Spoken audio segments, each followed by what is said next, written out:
ಇನ್ನು ಪರಪ್ಪನಾಗ್ರಹಾರ ಜೈಲಲ್ಲಿ ದರ್ಶನ್ಗೆ ರಾಜಾತಿಥ್ಯ ಪ್ರಕರಣಕ್ಕೆ ಸಂಬಂಧಪಟ್ಟ ಹಾಗೆ ಜೈಲಾಧಿಕಾರಿಗಳ ಕೈವಾಡ ಇದರಲ್ಲಿ ಇದೆ ಅನ್ನೋದ್ರ ಬಗ್ಗೆ ಸಾಕ್ಷ್ಯ ಲಭ್ಯವಾಗಿದೆ.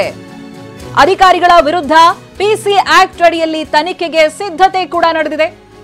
ಪಿಸಿ ಆಕ್ಟ್ ಅಡಿಯಲ್ಲಿ ತನಿಖೆಗೆ ಅನುಮತಿಯನ್ನ ಕೇಳಿದ್ದಾರೆ ಪೊಲೀಸರು. ದರ್ಶನ್ ರಾಜಾತಿಥ್ಯ ಸಂಬಂಧ 3 ಪ್ರಕರಣ ದಾಖಲಾಗಿತ್ತು. ಈ 3 ಪ್ರಕರಣಗಳನ್ನ ಪಿಸಿ ಆಕ್ಟ್ ಅಡಿಯಲ್ಲಿ ತನಿಖೆಯನ್ನ ನಡೆಸೋದಕ್ಕೆ ಸಜ್ಜು ಮಾಡಿಕೊಂಡಿದ್ದಾರೆ. ಆರೋಪಿಗಳು ಮಾತ್ರ ಅಲ್ಲದೆ ಅಧಿಕಾರಿಗಳ ವಿರುದ್ಧವೂ ತನಿಖೆಯಾಗಬೇಕು. ಭ್ರಷ್ಟಾಚಾರ ನಿಗ್ರಹ ಕಾಯ್ದೆ ಅಡಿಯಲ್ಲಿ ತನಿಖೆಯನ್ನ ನಡೆಸೋದಕ್ಕೆ ಸಿದ್ಧತೆಗಳಾಗಿದೆ. ಇದೇ ವಿಚಾರಕ್ಕೆ ಚಾರ್ಜ್ ಶೀಟ್ ಸಲ್ಲಿಕೆಯಲ್ಲೂ ಕೂಡ ವಿಳಂಬ ಆಗಿದೆ. 3 ಪ್ರಕರಣಗಳಲ್ಲಿ ಅಧಿಕಾರಿಗಳ ಪಾತ್ರ ಇದೀಗ ಬೆಳಕಿಗೆ ಬರ್ತಾ ಇದೆ.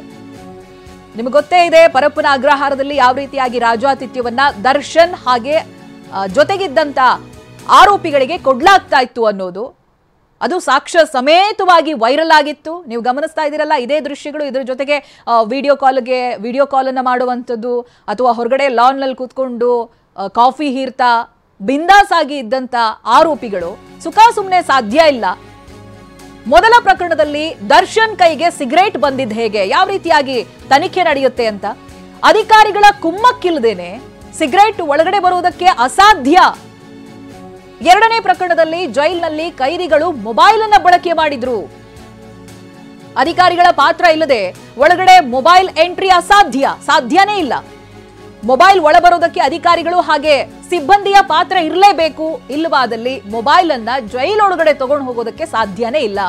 ಇನ್ನು 3ನೇ ಪ್ರಕರಣದಲ್ಲಿ ಅಧಿಕಾರಿಗಳ ಪಾತ್ರ ಹಾಗೆ ಕಳ್ಳಾಟ, ಜೈಲಾಧಿಕಾರಿ ಸಿಬ್ಬಂದಿ ವಿರುದ್ಧವೇ ಇದೀಗ 3ನೇ ಕೇಸ್ ದಾಖಲಾಗಿದೆ. ಇವ್ರುಗಳ ಕೈವಾಡ ಇಲ್ಲದೆ ಇಷ್ಟೆಲ್ಲ ಆಗೋದಕ್ಕೆ ಸಾಧ್ಯ ಇಲ್ಲ ಅಂತ ಈ 3 ಅಂಶಗಳ ಆಧಾರದ ಮೇಲೆ ಪಿಸಿ ಆಕ್ಟ್ ಅಡಿಯಲ್ಲಿ ತನಿಖೆ ನಡೀತಾ ಇದೆ. ಈ ಬಗ್ಗೆ ಡೀಟೇಲ್ಸ್ ಅನ್ನ ಪಡೆದುಕೊಳ್ತಾ ಹೋಗ್ತೀನಿ. ಪ್ರತಿನಿಧಿ ಜಗದೀಶ್ ಸಂಪರ್ಕದಲ್ಲಿದ್ದಾರೆ. ಜಗದೀಶ್, ಯಾವ ರೀತಿಯಾಗಿ ತನಿಖೆ ನಡೆಯುತ್ತೆ, ಯಾರ್ಯಾರ ಹೆಸರುಗಳು ಕೇಳಿ ಬರ್ತಾ ಇದೆ ಜಗದೀಶ್?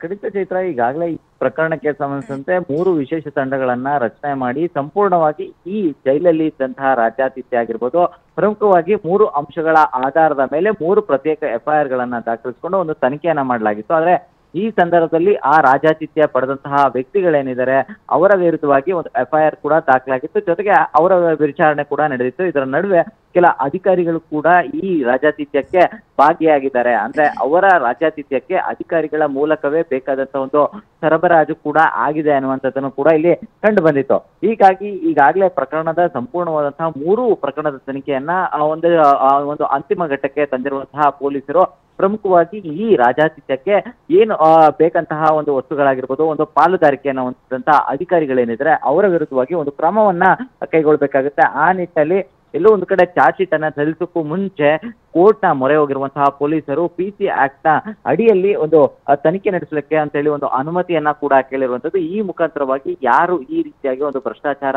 ಅಂದ್ರೆ ಒಳಗಡೆ ಇರುವಂತವರಿಗೆ ರಾಜಾತಿಥ್ಯವನ್ನ ಕೊಡಬೇಕು ಅಂತ ಹೇಳಿ ಬೇಕಾದಂತಹ ವಸ್ತುಗಳನ್ನ ನಿಯಮವನ್ನ ಉಲ್ಲಂಘಿಸಿ ಕೊಡುವಂತಹ ಒಂದು ವ್ಯವಸ್ಥೆಯನ್ನ ಮಾಡಿದರೆ ಅವರ ವಿರುದ್ಧವಾಗಿ ಒಂದು ಕ್ರಮ ಆಗಬೇಕು ಅನ್ನುವಂತಹ ನಿಟ್ಟಿನಲ್ಲಿ ಒಂದು ಪಿಸಿ ಆಕ್ಟ್ ನ ಅಡಿ ತನಿಖೆ ಮಾಡ್ಲಿಕ್ಕೆ ಒಂದು ಮನವಿಯನ್ನ ಕೂಡ ಕೇಳಿರುವಂತದ್ದು. ಇನ್ನು ಪಿಸಿ ಆಕ್ಟ್ ನ ಅಡಿಯಲ್ಲಿ ಒಂದು ಮನವಿಯನ್ನ ಪುರಸ್ಕರಿಸಿ ಏನಾದ್ರೂ ಈ ರೀತಿಯಾದಂತಹ ಒಂದು ತನಿಖೆಯನ್ನ ಮಾಡ್ಲಿಕ್ಕೆ ಆದೇಶವನ್ನ ನೀಡಿದ್ರೆ ಮುಂದೆ ಯಾರು ಈ ರೀತಿಯಾದಂತಹ ಒಂದು ರಾಜಾತಿಥ್ಯಕ್ಕೆ ಏನೊಂದು ಪಾಲುದಾರಿಕೆಯಾಗಿ ಅವರಿಗೆ ಬೇಕಾದಂತಹ ವಸ್ತುಗಳನ್ನ ನಿಯಮ ಬಾಹಿರವಾಗಿ ನೀಡ್ತಾ ಇದ್ರು ಅವರ ವಿರುದ್ಧವಾಗಿ ಕಠಿಣ ಕಾನೂನು ಕ್ರಮಗಳನ್ನು ಕೂಡ ಕೈಗೊಳ್ಳಲಾಗುವುದು. ಆ ನಿಟ್ಟಿನಲ್ಲಿ ಇಲ್ಲಿವರೆಗೂ ಕೂಡ ಇನ್ನು ಈ 3 ಪ್ರಕರಣಗಳೇನಿದೆ ಇದರ ಇನ್ನು ಚಾರ್ಜ್ ಶೀಟ್ ಅನ್ನ ಸಲ್ಲಿಕೆ ಆಗಿಲ್ಲ. ಪ್ರಮುಖವಾಗಿ ಕೋರ್ಟ್ ನ ಅನುಮತಿಯನ್ನ ಪಡೆದಂತಹ ಬಳಿಕವಾಗಿ ಅಧಿಕಾರಿಗಳ ವಿರುದ್ಧ ಯಾರ್ಯಾರಿದ್ದಾರೆ ಅವರ ಸಂಪೂರ್ಣವಾದಂತಹ ಒಂದು ಮಾಹಿತಿಗಳನ್ನ ಉಲ್ಲೇಖಿಸಿಕೊಂಡು ಚಾರ್ಜ್ ಶೀಟ್ ಸಲ್ಲಿಸಲಿಕ್ಕೆ ಪೊಲೀಸರು ಚಿಂತನೆ ಮಾಡ್ತಾ ಇದ್ದಾರೆ. ಚೈತ್ರ, ಥ್ಯಾಂಕ್ ಯು ಜಗದೀಶ್ ಮಾಹಿತಿಗಾಗಿ.